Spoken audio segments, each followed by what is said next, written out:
Hello children, how are you? Hope you all are well and fine. I am Madhvi Dayal and children, today we will study about the chapter crop production and its management.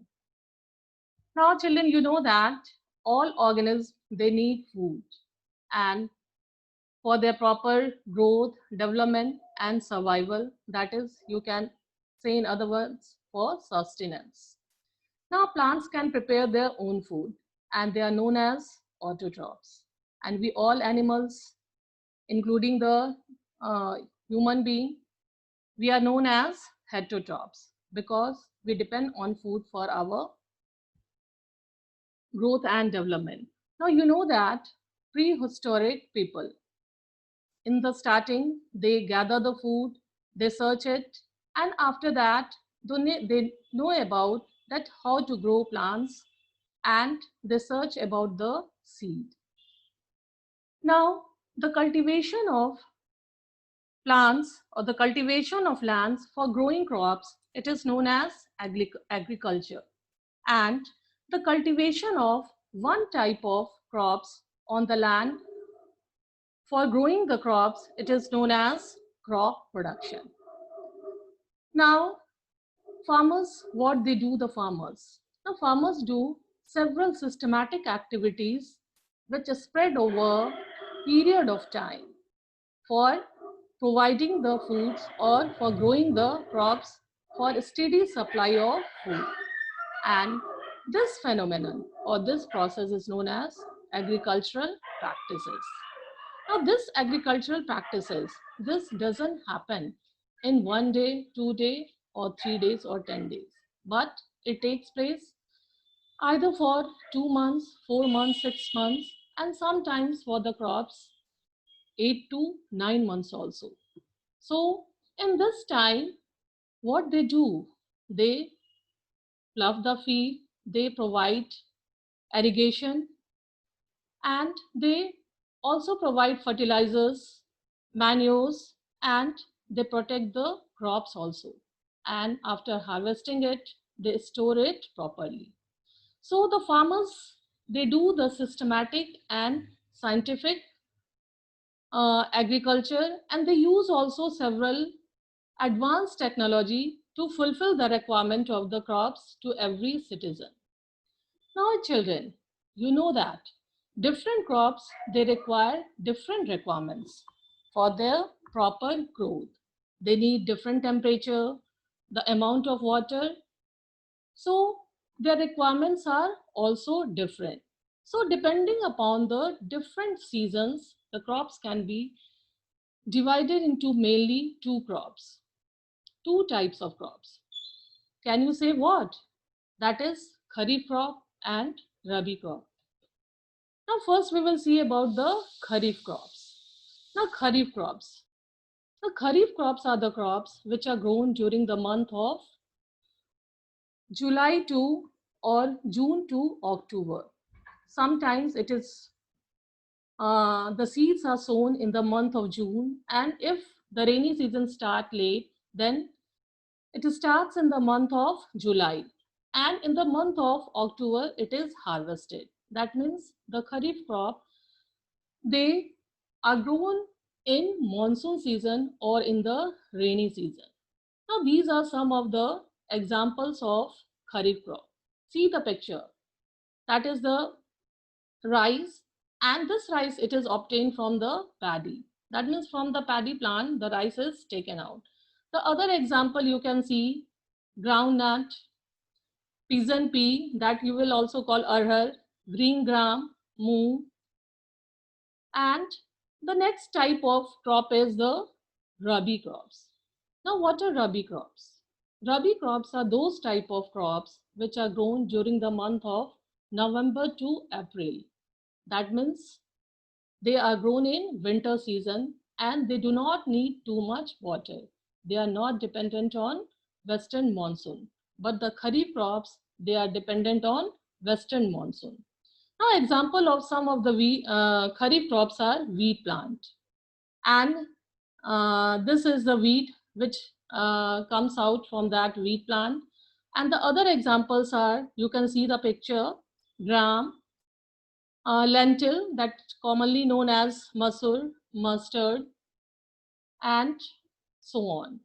Now you can see it is in a tabular form that in the rainy season and the time period is June to October, and see some of the example, and Rabi crops, the time period is November to April, and see some of the examples are there. Now we will discuss about that while growing the crops, what are the various agricultural practices that the farmers are doing.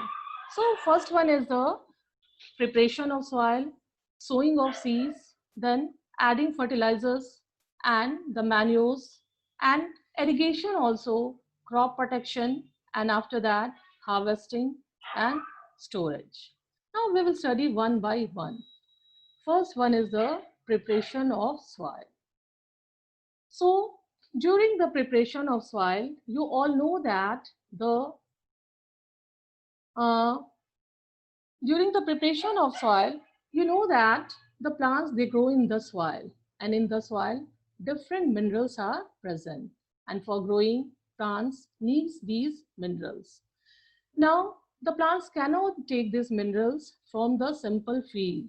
So first the soil, that should be the hard soil, it should be loosened and turned off. This loosening and turning of soil, it is called plowing or tilling. Now, plowing and tilling, how it is done? Now see this, plowing is done with see the picture, with the help of a plough, and it is driven by a oxen. It is done, and it can be, this plowing can be also done with the help of the tractor also, or power tiller also. See the picture of the tractor. This is the tractor, and at the back of that, see, and this is the power tiller, and at the back of this, see the diagram, and with the help of that, the field is ploughed or it is tilled. Now we will see that what is the advantages of plowing. What is the advantages of plowing? Now, plowing is very important for the proper growth of the plants and for the good production of the crops. Why? The question is that the answer is that it improves the air circulation so that root can respire easily. Now, roots also penetrate deeper into the soil so that they can stand erect. And plowing also enhances the water retaining capacity of the soil, and it also uproot the weeds. And in this way, these weeds, they mix up in the soil, and they after that they become the part of the soil. Now, when the field is ploughed, then in the field, big pieces of soil is there, that is called the crumbs. So this crumb should be broken with the help of a wood-like structure that is called the wooden plank. Now, this after this crushing the big pieces of soil that is called the crumbs, labeling should be done.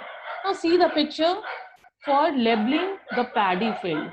Now at the back of the oxen, this leveler is present, an implement called leveler is present, and with the help of this, leveling of the field is done. Now leveling of the field is very necessary for proper irrigation and for proper sowing also, and all these things. Now after that, when sowing is done, now when leveling of the field is done, after that sowing is done. Sowing. Now what is sowing? Now planting of seeds in the soil, that is called sowing. And sowing is done in two ways. Sowing is done in two ways. First, the sowing is done manually. That means with the help of the hand, it is just scattered in the field, and this process is known as broadcasting. Now the other method is that with the help of seed drill. It is also known as mechanized sowing, because here the machine is used, and in this machine a funnel is there, and the funnel is attached with the pipe, and within the pipe, attached to the funnel, seeds are put, and when the and this all it is attached at the back of the tractor, and when the tractor moves, the seed fall down in the soil when it forms the furrow.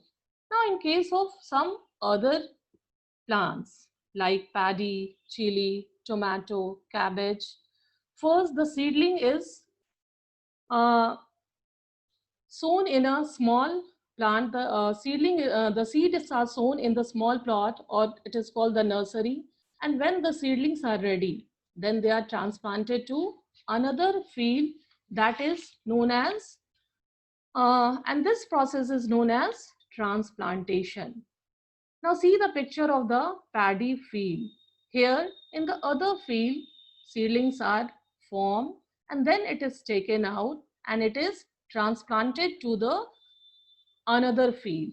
Now paddy is planted in a standing water. See from the picture, it will be clear that in the field, water is there, logging of water is there, and seedlings are grown in this way. Now, the importance of this transplantation is that farmers can select the healthy plants, and the seedlings are, when they are taken out from one field and grown in the next field, then they are planted with some space so that the plants can get the proper nutrients, sunlight, water, and other minerals, and the water or space, everything. Now we can study about the soil replenishment. Now you know that when the same plant it is grown in the field continuously, then they are taking the same type of nutrients, and in this way the soil become nutrient deficient. That means the soil become infertile. So we have to grow, that the farmers have grow the crops, so they should must make it fertile. So there are several methods by which the farmers they can make the soil fertile. Now the first one is field fallow. With the help of field fallow also farmers can make the soil fertile. Now uh, now field fallow.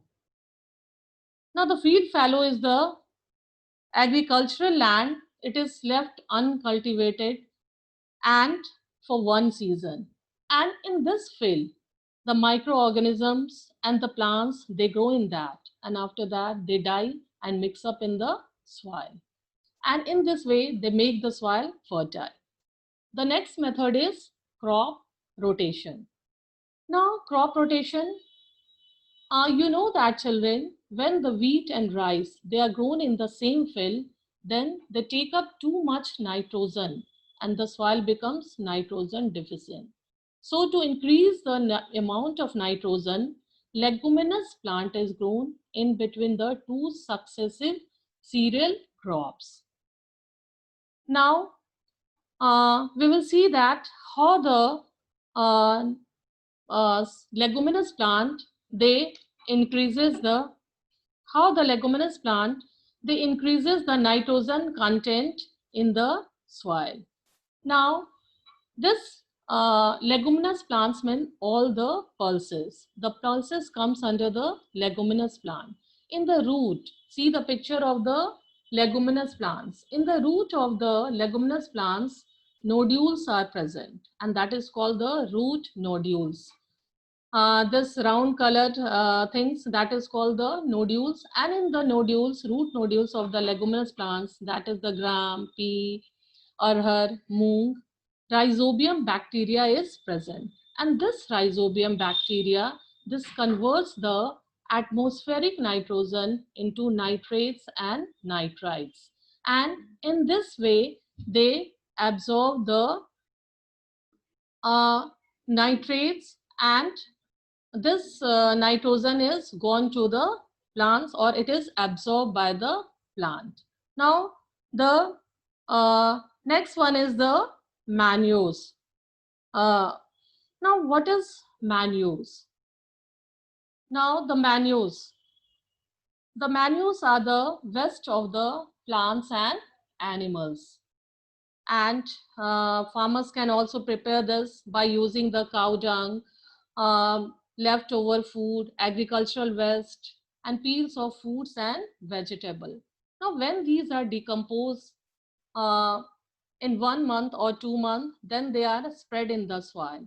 And these manures, they increases the or they changes the structure of the soil, and they also when these manures are added to the soil, then they also increases the water and air holding capacity of the soil.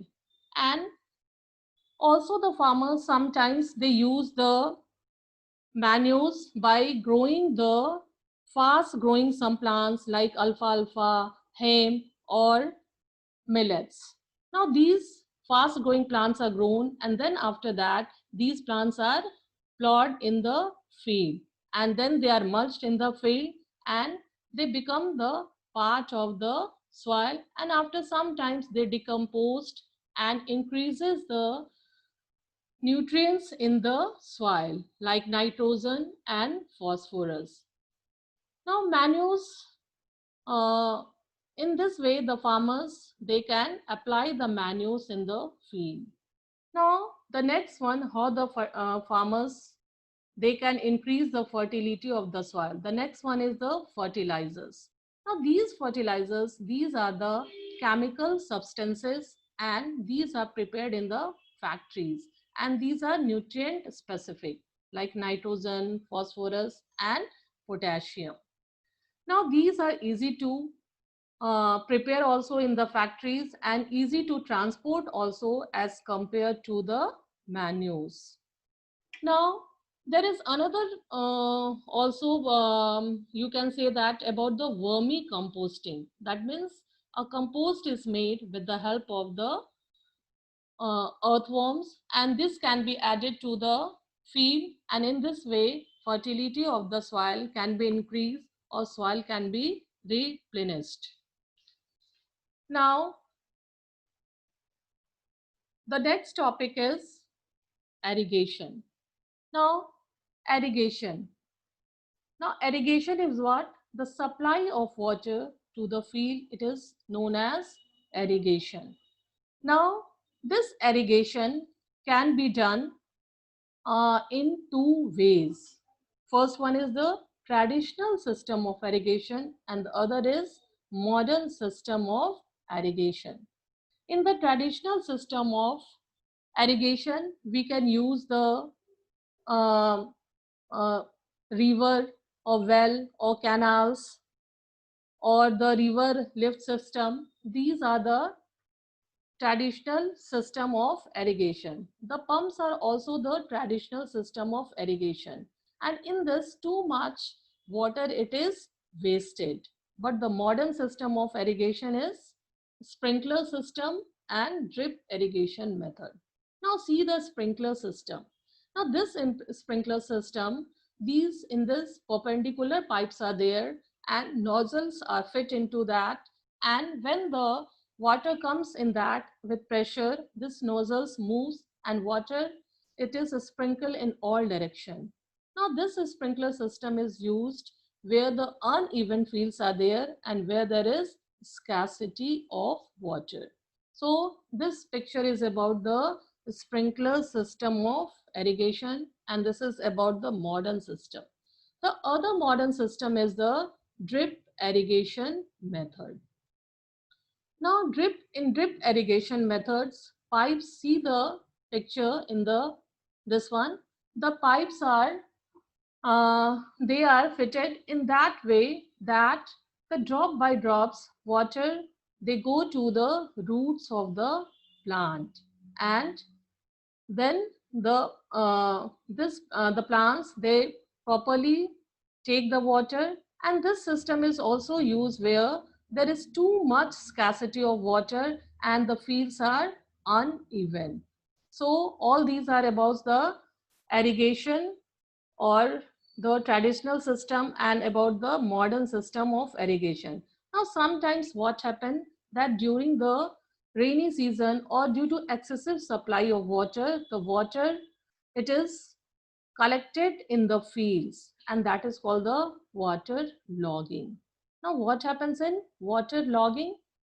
Now when the water is logged in the field and plants are there, then the root they cannot uh, respire and in this way the plants die.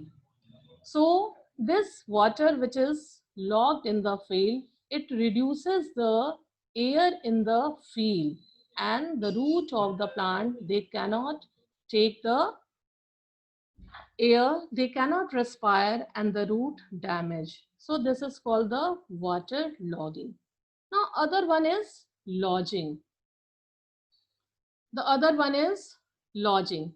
Now what happens that in lodging, sometimes due to untimely rains or the strong winds, during the maturation stage, the crops fall down and this is called lodging and it adversely affects the quality and yield of the grains. Now, our next topic is crop protection. Now, crop should be protected from weeds also and the crop should be protected from pest also. Now first of all we will see about that what is weeds. Now weeds are the unwanted plants and which grow along with the crops in the field and the removal of these weeds, this is called the weeding. Now these weeds they are not good for the plants, not good for the crops because they take up the nutrients, they compete for the nutrients, air, water, sunlight and space. So these weeds can be removed by different methods. Now the different methods for removing the weeds are manual removal, tilling before sowing and the weedicides. First we will see about the manual removal. Now with the hand, in case of manual removal that with the help of the hand or manually they can be removed with the help of trowel or khurpi or the harrow. Now tilling before sowing. So before sowing the seeds, the weeds can be removed by tilling the fields. When the field are tilled, then the uh, unwanted plants that the weeds are uprooted. Now weedicides. Now weedicides are the chemicals which is used to kill the weeds and this is done by a machine that is called the sprayer. Now you can see in the picture that how the weedicides can be sprayed. Now this I will show you the picture. Yes. See this picture that the people they are spraying the weedicides. Now while spraying the weedicides, the people should be careful because this is harmful for them. Now the crops are also protected from the pest also. Now the animals and sometimes the rats, squirrels and the other animals they harm the crops. So for that drums can be beaten and scarecrows can be made in the field. But for the smaller organisms like the grasshopper or the locust or the termites or the microorganisms, pesticides are sprayed in the field. The pesticides, they kill the pest, but this pesticides should not be used in more amount or continuously because this pesticides or this chemicals, they stick to the um, plant or the fruits or the vegetables and become the part of the food chain and thus they harm the animals or the human beings which they eat. Now after that, harvesting. Now when the crops they have become mature, they shouldn't be kept in the field. They should not be left in the field, but they should be cut, and after that they should be gathered. So cutting and gathering of crops after maturation is known as harvesting. Now, this harvesting can be done with the help of sickle. With the help of sickle, we can do the harvesting. And some wheat and rice, they are harvested with the help of sickle. But the fruits and vegetables, they are plucked with the help of our hands. Now, after harvesting, the grains are separated from the cut crop, and this process is called threshing. Now, this threshing can be done with the help of either threshers, they can be done with the help of threshers.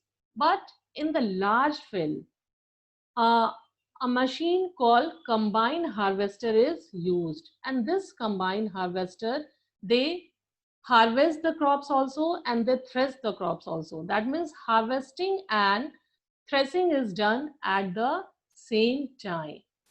Now, when the threshing is done, after that the calf is present, or you can say the chaff is present in the grains, and this chaffs, they should be removed from the grains, and this process is called the winnowing. So the separation of chaff from the grains, this is called winnowing. Now see the picture. So in this picture, the grains are kept in that container, and this is done, and the lighter chaff, it's blew away, it is blown away, and the heavier grains, they fall down vertically. Now when the winnowing is done, that means when the grains are separated, they must be stored. So after that, storage of the grain is done. Now these grains contain too much moisture, so first this grains, this should be sun dried, and after that they should be stored. So farmers, after sun drying, they store the grains in their home, and which is of not their use, they sell it to the uh, government or the private agencies, where they are kept or stored in the granaries or the silos. Now, in the granaries or in the silos or in the storage place, no moisture should be present there, or otherwise this grains, they can be spoiled, because in the moisture place microorganisms grow very fast, and some fumigants should be also sprayed there to kill the microorganism if present. Now fruits and vegetables. Now the fruits and vegetables, they contain too much moisture, and they are known as perishable items. So these perishable items, they can be stored in the deep freezers or the cold storage. Now the next one is the crop improvement. Now it is very necessary to improve the crop, because children, that the population is increasing day by day. So to meet the demand of grains, or uh, for this increasing population in India, it is very necessary to increase the production of the grains. And for that, in India, in 1960s, a revolution came in India, and that was known as Green Revolution. So in Green Revolution in 1960, Mexican wheat was introduced. And this Mexican wheat, these varieties were resistant to the pest, diseases, and lodging. Now, another way to improve the crop yield is hybridization. In hybridization, what is done? In hybridization, two varieties of crops are taken, and one we can say that high yielding variety we can take, and the other we can take the disease resistant variety, and cross breeding between two different varieties should be done to develop a new variety. And this process is called the hybridization.